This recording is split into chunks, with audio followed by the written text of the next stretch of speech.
is summer holiday time on the island of Sodor. Vacationers come from far and wide to enjoy the beauty of the island. It is the busiest time of the year for Sir Topham Hatt's engines. Thomas was excited. Sir Topham Hatt had sent him to pick up a special to deliver to Dryaw Airfield. "What have you got there?" tooted Percy. "A balloon," replied Thomas. "A party balloon?" asked Percy excitedly. "No," said Thomas. "This is a very special balloon." And he chuffed away. Soon Thomas arrived at the airfield. And hot air was puffed into the balloon.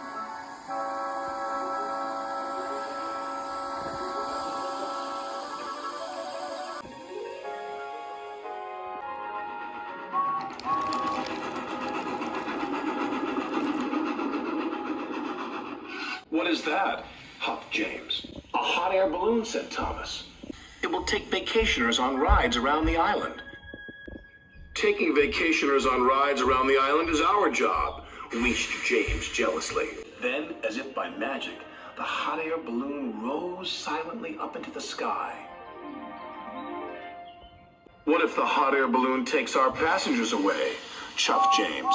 "What will happen to us then?"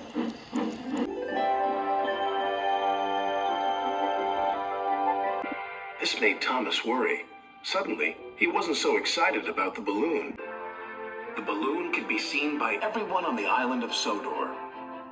Duck gazed at it for so long, he ran into the back of Stepney.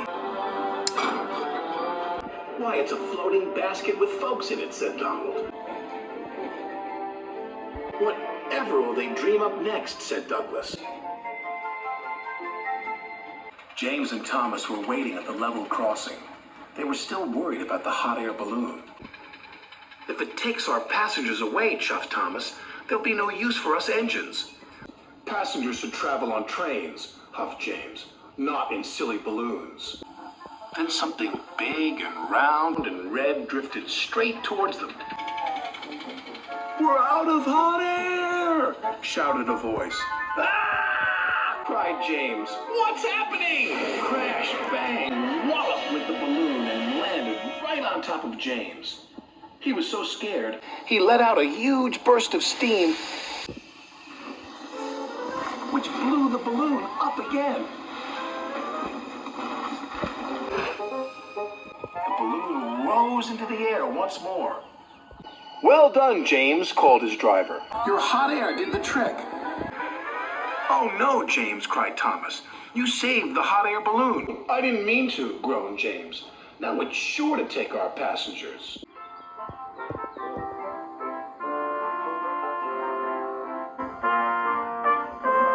Wherever James went, he could see the balloon carrying vacationers across the island.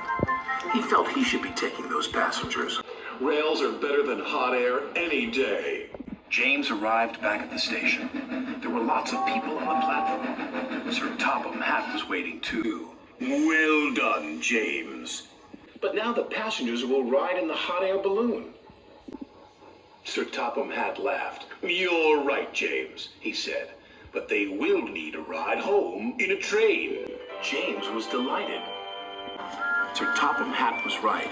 The engines were busier than ever, taking vacationers to and from the airfield. Whenever James sees the red balloon, he whistles and toots. And sometimes when he's asleep at night, James dreams he can fly too, just like the red balloon.